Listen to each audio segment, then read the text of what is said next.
मामले से जुड़ी ही ये जानकारी है। अस्पताल प्रशासन पर लापरवाही के गंभीर आरोप लग रहे हैं। वसुंधरा अस्पताल पर समाज और परिजनों का आरोप है इलाज में लापरवाही बरती गई। कलेक्टर द्वारा गठित समिति ने भी अपनी रिपोर्ट तैयार कर दी है। डॉक्टर एसएन मेडिकल कॉलेज की कमेटी ने कलेक्टर को ये रिपोर्ट सौंप दी है, लेकिन जो परिजन हैं, जो लोग हैं समाज के, वो कह रहे हैं कि इस रिपोर्ट को वो नहीं मानते, क्योंकि तमाम डॉक्टर्स के पैनल ने ही अपने आप पे सेटिंग करके रिपोर्ट बना दी होगी। कुछ भी रिपोर्ट है वो नहीं मानेंगे, ऐसा उनका कहना है।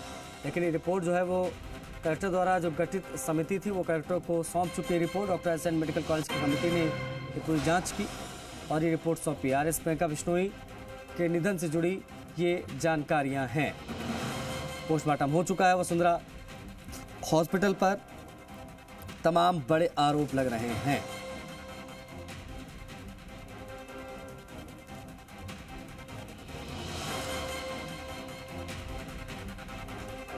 अब कई सारे सवाल उठ रहे हैं, इन सवालों पर जरा गौर फरमाइए। कहां है वसुंधरा आईवीएफ के गैर जिम्मेदार लोग? ये बड़ा सवाल उठ खड़ा हुआ है। वसुंधरा आईवीएफ अस्पताल के प्रति लोगों में नाराजगी स्पष्ट रूप से दिखाई दे रही है। बिश्नोई समाज के लोगों में भारी आक्रोश है, भारी नाराजगी है। वो आरोप लगा रहे हैं कि लापरवाही हुई है। होनहार आरएस की मौत के लिए समाज अस्पताल को दोषी मान रहा है। हालांकि पुलिस को है मेडिकल बोर्ड की रिपोर्ट का इंतजार। लेकिन अगर निर्दोष है वसुंधरा आईवीएफ हॉस्पिटल प्रशासन, तो सामने आने से बच क्यों रहे हैं ये लोग? अस्पताल के प्रतिनिधि क्यों बच रहे हैं? आखिर अब क्यों निदेशक संजय मकवाना बच रहे हैं?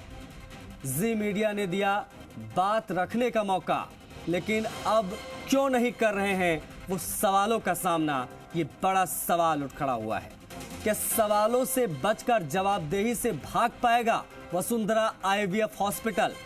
ये बड़ा सवाल है। जी मीडिया ने कल किए थे तल्ख सवाल। क्या तीखे सवालों से बचने के लिए सामने नहीं आ रहे हैं ये लोग? क्योंकि अगर ऐसा है तो कैसे करेंगे प्रशासन की रिपोर्ट का सामना? तो ये कुलजमा स्थिति है कि अब भाग रहे हैं सवालों से बचकर। देखिए, आरोप तो अपनी जगह है, लेकिन अगर आप पाक साफ हैं, अगर आप अपनी जगह पर सही हैं, आपने सही इलाज दिया, तो अब भाग क्यों रहे हैं? सामने आए, सवालों का सामना करें और दे जवाब। आप आईवीएफ के गैर जिम्मेदार लोग आखिर कहां हैं?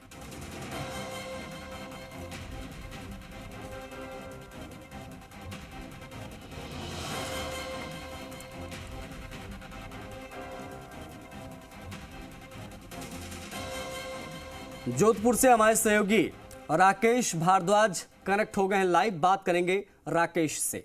राकेश, अगर आप अपनी जगह सही हैं तो भाग क्यों रहे हैं? ये सवाल उठ रहे हैं लगातार कि वसुंधरा आईवीएफ अस्पताल के जो मेन लोग हैं वो कहां गायब हैं? आखिर जवाब क्यों नहीं दे रहे हैं? क्या वाकई आरोपों में दम मान लिया जाए इसके बाद?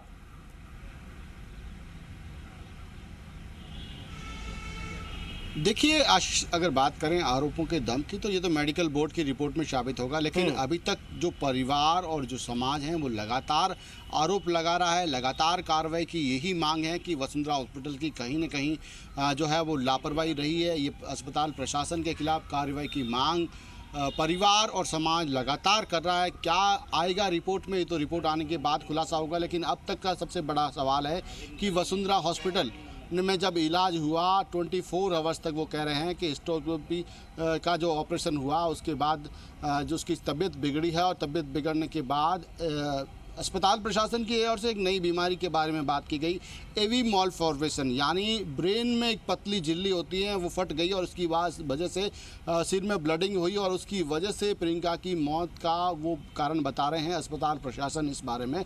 लेकिन अब ये किस वजह से मौत हुई, क्या हुआ, वो सब मेडिकल बोर्ड की रिपोर्ट आएगी, पोस्टमार्टम की रिपोर्ट आएगी, उन सब में खुलासा होगा। लेकिन बड़ा सवाल यही कि लगातार जिस तरीके से वसुंधरा हॉस्पिटल में प्रियंका बिश्नोई का इलाज चल रहा था पिछले 4 महीने से, तो 4 महीने में जब इलाज हुआ तो उन 4 महीनों में उसकी पूरी हिस्ट्री अस्पताल प्रशासन के पास होनी चाहिए थी कि वो जब इलाज कर रहे हैं तो प्राइमा फेसी जो जांचें करनी थी, जो परिवार कह रहा है कि प्राइमा फेसी सारी मेडिकल जो है उसका ट्रीटमेंट और उसकी हिस्ट्री अस्पताल के प्रशासन के पास होनी थी, लेकिन वो नहीं थी। इसी वजह से जब 5 सितंबर को उपचार हुआ या ऑपरेशन हुआ, उसके बाद उसकी तबीयत लगातार बिगड़ती गई और ऐसी स्थिति में जब सुधार नहीं हुआ तो 7 तारीख को रेफ़र किया गया।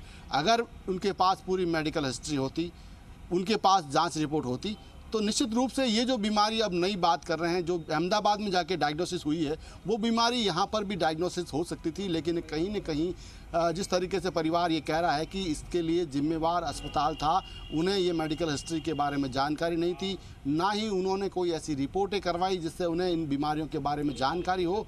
तो निश्चित रूप से अस्पताल प्रशासन की लापरवाही है। अब रिपोर्ट कब दर्ज होती है ये देखने वाली बात है, जिला प्रशासन कब जागृत होता है, क्योंकि जहां परिवार ने बेटी खोई है, बहू खोई है, लेकिन जिला प्रशासन या राजस्थान प्रशासन की बात करें तो उन्होंने भी अपना एक होनहार अधिकारी खोया है। तो ऐसे में आरएस एसोसिएशन क्या कदम उठवाती है, जिला कलेक्टर क्या कदम उठाते हैं, क्योंकि जिला कलेक्टर ने 16 तारीख को परिवार की शिकायत के बाद जो मेडिकल बोर्ड की टीम गठित की थी एसएन मेडिकल कॉलेज से, उनकी रिपोर्ट भी अब जिला कलेक्टर के पास आ चुकी है। जिला कलेक्टर अभी तक उस रिपोर्ट का खुलासा नहीं कर रहे हैं। बात तो यही है ना राकेश की, देखिए 2 चीजें, एक तो ये कहा जा रहा है समाज के लोगों से जब हमारी बात हुई कुछ देर पहले, आप भी थे फोन लाइन पर जुड़े उस वक्त, वो तो यही कह रहे हैं बार बार कि हम लोगों को गुमराह किया गया, चीज़ें अंडर कंट्रोल नहीं थी, उसके बावजूद कहा गया कि एवरीथिंग इज अंडर कंट्रोल, हम अभी चीज़ों को देख रहे हैं, हम सही कर देंगे।